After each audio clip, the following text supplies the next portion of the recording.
evening, more than 45,000 state employees are going to see a 2.5% bump in their annual pay. Yeah, the House and Senate approved the measure, which now has the full support from the governor and a coalition of labor unions. News 8 political contributor Mike Cerulli is live at the Capitol now with a closer look at the details behind these raises. Mike? Yeah, good evening to you, Dennis. Connecticut state employees ranging from UConn professors to prosecutors and corrections officers are among the state workers who will be receiving those raises. And while the votes have already been cast, the debate over the wisdom and the level of those raises still goes on.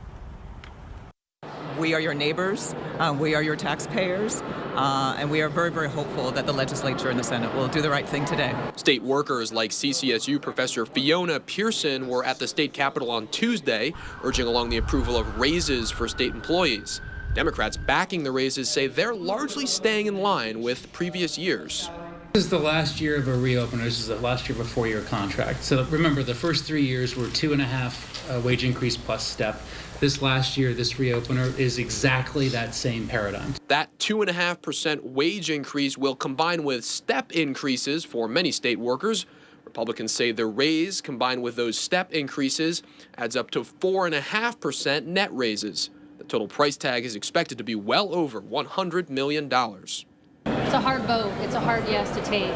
When you go out and talk to people in the streets, I guarantee you're not getting a lot of people who are getting a 4.5% increase. State employees push back on the notion that they're asking for anything out of the ordinary. They say wages must rise in order to keep up with other employers and the cost of living.